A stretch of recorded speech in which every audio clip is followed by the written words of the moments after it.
بسم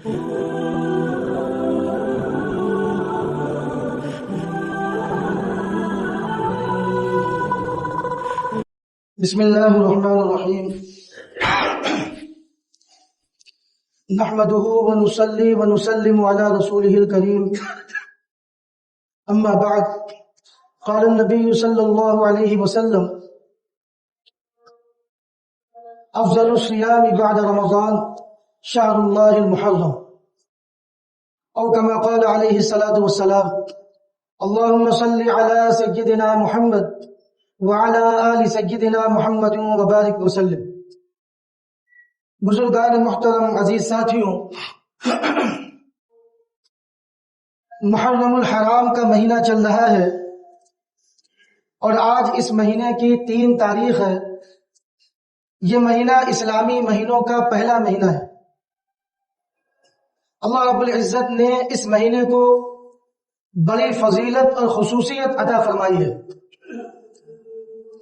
اس مہینے کا جو نام ہے محرم الحرام، اس نام ہی سے یہ بات معلوم ہو جاتی ہے کہ یہ مہینہ اللہ رب العزت کے نزدیک بہت زیادہ محترم ہے، معظم ہے، مقدس ہے، بہت ہی زیادہ فضیلت والا ہے، عظمت والا ہے۔ محرم کے معنی ہے محترم، معظم، قابل احترام۔ اسی طرح حرام کے معنی بھی یہی ہے، محترم، معظم، قابل احترام، مقدس۔ اس اعتبار سے ماہ محرم الحرام کا معنی ہوا محترم، معظم، قابل احترام مہینہ۔ جیسے مسجد حرام کا معنی ہوا محترم مسجد، مقدس مسجد، قابل احترام مسجد۔ نبی کریم صلی اللہ علیہ وسلم نے اس مہینے کے تعلق سے، اس مہینے کے روزوں کے تعلق سے یہ بات ارشاد فرمائی، افضل الصیام بعد رمضان شہر اللہ المحرم۔ اس کی ایک فضیلت تو یہ ہے کہ اللہ رب العزت نے 12 مہینوں میں جو 4 محترم مہینے بنائے ہیں، ان مہینوں میں ایک مہینہ محرم الحرام بھی ہے۔ یہ ایک فضیلت ہے۔ دوسری فضیلت یہ کہ حضور علیہ السلام نے ارشاد فرمایا رمضان المبارک کے بعد سب سے افضل روزے اللہ کے مہینے محرم کے روزے ہیں۔ یہ مہینہ اللہ رب العزت کے نزدیک اتنا معظم ہے، اتنا مقدس ہے کہ اس مہینے کے روزوں کو اللہ تعالیٰ نے یہ فضیلت بخشی کہ رمضان المبارک کے بعد سب سے افضل روزے نفلی روزوں میں وہ ماہ محرم الحرام کے روزے ہیں۔ شوال میں بھی روزے رکھے جاتے ہیں اور ذی الحج کے مہینے میں بھی روزے رکھے جاتے ہیں۔ سب کی اپنی اپنی فضیلتیں ہیں، خصوصیات ہیں، لیکن ماہ محرم الحرام کے روزوں کی فضیلت اپنی جگہ۔ نبی علیہ السلام نے اس مہینے کی نسبت اللہ تعالیٰ کی طرف فرمائی کہ اللہ کے مہینے محرم کے روزے، یعنی یہ جو محرم کا مہینہ ہے یہ اللہ کا مہینہ ہے خاص طور پر۔ ویسے تو سارے مہینے اللہ کے مہینے ہیں، سارے مہینوں کو بنانے والا اللہ ہے، لیکن اللہ رب العزت نے، نبی علیہ السلام نے اس مہینے کو اللہ تعالیٰ کی طرف منسوب کر کے اس مہینے کی فضیلت میں اضافہ کر دیا، اس مہینے کی فضیلت میں 4 چاند لگا دیے۔ نسبت سے بھی بڑا فرق پڑتا ہے۔ دنیا بھر میں آپ دیکھیں کہ بڑی بڑی بلڈنگیں ہیں، شاندار عمارتیں ہیں، خوبصورت محل ہیں اور ایسی عمارتیں کہ یقین نہیں ہوتا کہ کیا ایسی عمارت بھی کوئی انسان بنا سکتا ہے۔ اور آپ ادھر بیت اللہ کو دیکھیں کہ بالکل سادی سی عمارت، اور اگر کبھی اس کا غلاف ہٹایا جائے تو آپ دیکھیں کہ اس کے اندر اینٹیں لگی ہیں جو نظر آتی ہیں، بالکل سادی اینٹیں ہیں، ظاہری اعتبار سے کوئی حسن نہیں، کوئی خوبصورتی نہیں، لیکن اللہ تعالیٰ نے ایسی کشش اس کے اندر رکھی ہے، ایسا مقناطیس اور چمبک لگا دیا ہے کہ پوری دنیا کے لوگ اس کی طرف کھینچے چلے آتے ہیں۔ دنیا جہان میں شاندار عمارتیں ہیں، لیکن کیا لوگ دیکھنے کے لیے ایسے جاتے ہیں، اس کا طواف کرتے ہیں، اس کا چکر لگاتے ہیں؟ کعبۃ اللہ کو دیکھنے کی جو امنگ ہوتی ہے، جو تمنا ہوتی ہے، کسی بھی عمارت کو دیکھنے کے تعلق سے ایسی امنگ، ایسی تمنا کسی بھی مسلمان کے دل میں پیدا نہیں ہوتی. اور بیت اللہ کو دیکھنے کے بعد آنکھوں سے جو آنسو جاری ہوتے ہیں، جو جذبات ہوتے ہیں، جو کیفیت طاری ہوتی ہے، اس کو کوئی بیان نہیں کر سکتا سوائے اس کے جو وہاں گیا ہو اور اس نے بیت اللہ کو دیکھا ہو. اس وقت جو جذبات ہوتے ہیں وہ الگ جذبات ہوتے ہیں، وہ کیفیت الگ ہوتی ہے. کسی بھی شاندار سے شاندار عمارت کو دیکھ کر ہمارے دل میں وہ جذبات پیدا نہیں ہو سکتے، وہ کیفیت پیدا نہیں ہو سکتی. کھلی آنکھوں سے ایسا لگتا ہے کہ رحمتیں برس رہی ہیں، برکتیں نازل ہو رہی ہیں، نور اتر رہا ہے.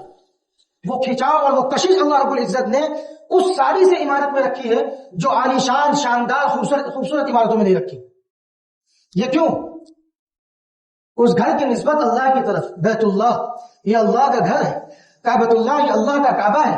اس نسبت نے اس کی فضیلت کو اتنا بڑھا دیا، اس کی عظمت میں چار چاند لگا دیے کہ آج پوری دنیا سے لوگ کھنچے چلے جاتے ہیں، اس کا طواف کرتے ہیں، اس کا چکر لگاتے ہیں. اسی طرح حضور علیہ الصلوۃ والسلام نے اس مہینے کو منسوب کر دیا اللہ تعالیٰ کی طرف کہ یہ مہینہ اللہ کا مہینہ ہے. اس نسبت کی وجہ سے اس کی عظمت میں، اس کی فضیلت میں مزید اضافہ ہو گیا. نبی علیہ الصلوۃ والسلام نے ارشاد فرمایا کہ رمضان المبارک کے بعد سب سے بہترین روزے وہ ماہ محرم الحرام کے روزے ہیں. حضرت علی رضی اللہ تعالیٰ عنہ فرماتے ہیں کہ ایک شخص نے مجھ سے پوچھا کہ رمضان المبارک کے بعد آپ مجھے کس مہینے کے روزے رکھنے کا حکم فرماتے ہیں؟ تو حضرت علی رضی اللہ تعالیٰ عنہ نے فرمایا کہ میرے سامنے صرف ایک شخص نے حضور علیہ الصلوۃ والسلام سے یہی سوال کیا تھا، میں اس وقت وہاں موجود تھا. حضور علیہ الصلوۃ والسلام نے یہ جواب دیا کہ اگر تمہیں رمضان المبارک کے بعد نفلی روزے رکھنے ہیں تو تم ماہ محرم الحرام کے روزے رکھو، کیونکہ یہ اتنا فضیلت والا مہینہ ہے. اس میں ایک ایسا دن ہے یوم عاشورہ، اس میں ایک ایسا دن ہے کہ جس میں اللہ رب العزت نے ایک قوم یعنی بنی اسرائیل کی توبہ قبول فرمائی تھی، اور امید ہے کہ اسی دن اللہ رب العزت ایک قوم کی توبہ قبول فرمائیں گے، یعنی ہماری توبہ اور ہماری عبادتوں کو بھی قبول فرمائیں گے. حضور علیہ الصلوۃ والسلام نے فرمایا کہ اگر تمہیں رمضان المبارک کے بعد نفلی روزہ رکھنا ہو تو پھر ماہ محرم الحرام کے روزے رکھو. امام غزالی رحمۃ اللہ علیہ فرماتے ہیں کہ اس مہینے کے روزوں کی جو فضیلت ہے اس کی وجہ مجھے یہ معلوم ہوتی ہے کہ یہ اسلامی مہینوں کا پہلا مہینہ ہے. اسلامی مہینوں کی ابتدا اور آغاز اس مہینے سے ہوتا ہے، لہذا ہمیں چاہیے کہ اس پہلے مہینے کو ہم نیکیوں سے مزین کر دیں، نیکیوں سے معمور کر دیں. جتنا ہم سے ہو سکے اس پہلے مہینے میں ہم نیکیوں کو انجام دے لیں، نیکیوں سے اس مہینے کو معمول کر دیں. اللہ تعالیٰ کی ذات سے امید ہے، توقع ہے کہ اگر ہم نے اس مہینے میں نیکیوں کا اہتمام کیا، نیکیوں کا قدر کیا، تو نیک فعلی کے طور پر اس کے بعد کے جو مہینے ہوں گے اس مہینوں میں بھی ہمارے لیے نیکیوں کو انجام دینا آسان ہوگا. اللہ تعالیٰ کی طرف سے ہمیں نیکیوں کی توفیق مل جائے گی. اگر ہم اس مہینے میں نفلی روزوں کا اہتمام کر لیں گے تو اس مہینے میں جو ہم روزے رکھیں گے اس کا اثر، اس کی برکت پورے سال رہے گی. یہ فرمایا امام غزالی رحمۃ اللہ علیہ. لہذا ماہ محرم الحرام کے روزوں کا اہتمام کیا جائے. اور ماہ محرم الحرام کے روزے سے مراد صرف عاشورہ کا روزہ نہیں، اس مہینے میں کبھی بھی روزہ رکھ لیا جائے. اپنی وسعت کے مطابق آدمی روزہ رکھ لے، ایک روزہ بھی رکھے گا تو اسے یہ فضیلت حاصل ہو جائے گی. یہ ہے ماہ محرم الحرام کی فضیلت. ویسے تو پورے کا پورا مہینہ فضیلت والا ہے، خصوصیت والا ہے، لیکن اس مہینے کا جو 10واں دن ہے، جو 10ویں تاریخ ہے، جسے یوم عاشورہ کہتے ہیں، یہ دن اس مہینے کا سب سے زیادہ فضیلت والا دن، سب سے زیادہ فضیلت والا دن. کیسی فضیلت؟ کہ جب تک رمضان کے روزے فرض نہیں ہوئے تھے تو عاشورہ کا روزہ فرض تھا. اس دن روزے کا فرض ہونا یہ اس بات کی دلیل ہے کہ اللہ رب العزت کے نزدیک یہ دن کتنا اہمیت کا حامل ہے، فضیلت کا حامل. روایت سے پتہ چلتا ہے کہ جب تک رمضان کے روزے فرض نہیں ہوئے تھے تو عاشورہ کا روزہ فرض تھا.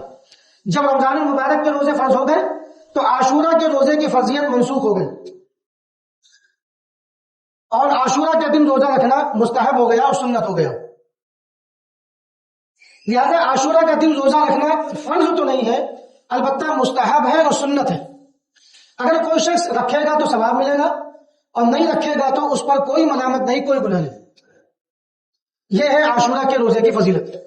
نبی علیہ الصلوۃ والسلام نے ارشاد فرمایا کہ جو شخص عاشورہ کے دن روزہ رکھے گا، احتسب علی اللہ ان یکفر السنۃ التي قبلہ، کہ مجھے اللہ تعالیٰ کی ذات سے امید ہے کہ اللہ تعالیٰ اس کے ایک سال گزشتہ کے تمام تر صغیرہ گناہوں کو معاف فرما دیں گے۔ ایک سال گزشتہ کے تمام تر صغیرہ گناہوں کو معاف فرما دیں گے۔ یہ ہے عاشورہ کے دن کے روزے کی فضیلت۔ اور اس سے پہلے بھی یہ بات بتائی جا چکی ہے کہ کبیرہ گناہوں کے تعلق سے اللہ تعالیٰ کا ضابطہ الگ ہے۔ وضو کی وجہ سے، نمازوں کی وجہ سے، نیک اعمال کی وجہ سے، صدقات و خیرات کی وجہ سے، حسن سلوک کی وجہ سے جو گناہ معاف ہوتے ہیں وہ صغیرہ گناہ معاف ہوتے ہیں۔ کبیرہ گناہوں کے بارے میں تو اللہ تعالیٰ کے لیے ضابطہ ہے کہ بھائی توبہ کی جائے۔ بہرحال عاشورہ کے دن کے روزے کی فضیلت حضور علیہ الصلوۃ والسلام نے یہ بیان فرمائی کہ مجھے اللہ تعالیٰ کی ذات سے امید ہے کہ جو اس دن روزہ رکھے گا اس کے ایک سال گزشتہ کے تمام تر صغیرہ گناہ اللہ تعالیٰ معاف فرما دیں گے۔ اب اس کے ساتھ یہ مسئلہ بھی ذہن میں رکھیں، جیسا کہ ابھی میں نے یہ بتایا کہ یہ روزہ فرض نہیں ہے۔ بعض لوگ عقیدت میں اتنے زیادہ اندھے ہو جاتے ہیں کہ وہ یہ سمجھتے ہیں کہ اس دن کا روزہ فرض کی طرح ہے، اگر کوئی رکھے گا تو ثواب تو ملنا ہی ہے، نہیں رکھے گا تو اسے گنہگار سمجھتے ہیں اور اسے ملامت کرتے ہیں۔ تو خوب اچھی طرح سے یہ مسئلہ ذہن میں رکھیں کہ عاشورہ کے دن کا روزہ مستحب ہے، سنت ہے، رکھنے والے کو ثواب ملے گا، فرض نہیں ہے، نہ فرض کی طرح ہے۔ اگر کوئی نہیں رکھتا ہے تو کوئی ملامت نہیں، کوئی گناہ نہیں۔ اسی طرح یہ مسئلہ بھی ذہن میں رکھیں کہ عاشورہ کا روزہ جب بھی رکھیں اس کے ساتھ ایک روزہ اور ملا دیں، 9 تاریخ کا یا 11 تاریخ کا۔ جب حضور علیہ الصلوۃ والسلام نے عاشورہ کا روزہ رکھا اور حضور علیہ الصلوۃ والسلام نے حضرات صحابہ کو عاشورہ کا روزہ رکھنے کا حکم دیا تو حضرات صحابہ نے ارشاد فرمایا یا رسول اللہ کہ یہ ایسا دن ہے کہ اس دن کی تعظیم تو یہود و نصارہ بھی کرتے ہیں اور تعظیماً اس دن کا روزہ بھی رکھتے ہیں۔ تو حضور علیہ الصلوۃ والسلام نے یہود کی مخالفت کی وجہ سے اپنی تمنا یوں ظاہر فرمائی کہ آئندہ سال اگر زندگی رہی تو میں 9 تاریخ کا روزہ بھی رکھوں گا، یعنی 10 تاریخ کے ساتھ ایک روزہ اور ملا لوں گا، یہود کی مخالفت کی وجہ سے۔ آپ یہ دیکھیں کہ اللہ کے نبی صلی اللہ علیہ وسلم نے ایک نیک کام میں بھی یہود کی مخالفت کو پسند نہیں فرمایا، موافقت کو پسند نہیں فرمایا۔ حضور علیہ الصلوۃ والسلام نے مخالفت کا حکم دیا، موافقت کو پسند نہیں فرمایا، ایک نیک کام میں بھی، عبادت میں بھی۔ اور آج ہمارے اوپر افسوس ہے کہ ہم ہر چیز میں ان کی موافقت اختیار کرنے کی کوشش کرتے ہیں، خاص طور پر جو لوگ پڑھ لکھ جاتے ہیں، جن کے پاس پیسہ آ جاتا ہے اور جن کے پاس شریعت کی کوئی رہنمائی موجود نہیں ہوتی، وہ تو اپنا کلچر انگریزوں کی طرح بنانا چاہتے ہیں، یہود و نصارہ کی طرح بنانا چاہتے ہیں۔ وہ یہ چاہتے ہیں کہ ہمارے کپڑے ان کی طرح ہو، ہمارا کھانا ان کی طرح ہو، ہمارے پروگرام ان کی طرح ہو۔ اور عام طور پر آپ دیکھیں گے جو لبرل ٹائپ کے لوگ ہیں، جو پیسے والے ہیں اور جو معاشرے میں پڑھے لکھے سمجھے جاتے ہیں دنیاوی اعتبار سے اور شریعت سے جو دور ہیں، حضرات علماء کرام سے جو دور ہیں، دین سے دور ہیں، آپ دیکھیں گے ان کی زندگی میں یہود و نصارہ کے طریقے موجود۔ اللہ کے نبی صلی اللہ علیہ وسلم نے ایک نیک عمل میں بھی موافقت کو پسند نہیں فرمایا اور مخالفت میں فرمایا کہ ایک روزہ اور رکھا جائے۔ ایک اور روایت ہے، حضور علیہ الصلوۃ والسلام نے فرمایا کہ 10 تاریخ کے ساتھ ایک روزہ اور ملاؤ، 9 کو رکھو یا 11 کو رکھو اور یہود کی مخالفت کرو۔ یہ حضور علیہ الصلوۃ والسلام نے ارشاد فرمایا، آپ کے الفاظ ہیں۔ لہذا مسئلہ یہ معلوم ہوا کہ جب بھی ہم عاشورہ کا روزہ رکھیں تو اس کے ساتھ ایک روزہ اور ملا دیں، 9 تاریخ کا یا 11 تاریخ کا۔ بعض لوگ یہ کہتے ہیں کہ اب آج کے زمانے میں کوئی بھی یہودی عاشورہ کو روزہ نہیں رکھتا، لہذا اب مخالفت باقی نہیں رہی تو ایک روزہ رکھا جائے، 2 روزہ رکھنے کا کوئی مطلب نہیں۔ پہلی بات تو یہ ہے، حضور علیہ الصلوۃ والسلام نے 2 روزوں کے متعلق اپنی تمنا کو ظاہر فرما دیا کہ میری خواہش یہ ہے کہ آئندہ سال اگر اللہ نے زندگی دی تو میں 2 روزے رکھوں گا۔ تو جب حضور علیہ الصلوۃ والسلام نے تمنا ظاہر فرما دی تو رکھنے میں کیا حرج ہے، ثواب ہی ملے گا۔ یہ پہلی بات۔ دوسری بات، کون سی ہم نے پوری دنیا گھوم لی، کون سا ہم یہودیوں کی بستی میں جا کر ہر گھر میں جا کر ان سے ہم نے پوچھ لیا ہو کہ کیا تم عاشورہ کا روزہ رکھتے ہو یا نہیں، دنیا اتنی بڑی ہے، یہود کہاں کہاں ہے کہاں نہیں ہے، اور کتنے یہود ہیں کہاں رہتے ہیں، اور ہر ایک کا کیا معاملہ ہے ہم نہیں جانتے۔ ہو سکتا ہو کہ آج کے زمانے میں بھی 2 4 10 یہود ہوں جو عاشورہ کا روزہ رکھتے ہوں، بہت ممکن ہے۔ یقین کے ساتھ تو یہ نہیں کہا جا سکتا نا کہ کوئی یہودی نہیں رکھتا۔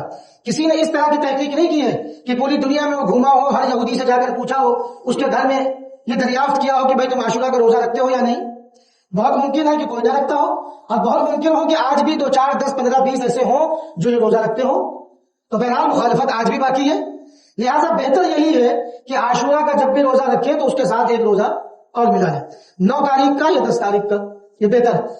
اگر کوئی مجبوری ہے، کوئی پریشانی ہے، اور کوئی شخص صرف عاشورہ کا روزہ رکھ لیتا ہے، اس کے ساتھ 9 یا 10 تاریخ کا روزہ نہیں ملاتا، تو کوئی گناہ نہیں، ثواب مل جائے گا، یوم عاشورہ کے روزے کی فضیلت حاصل ہو جائے گی۔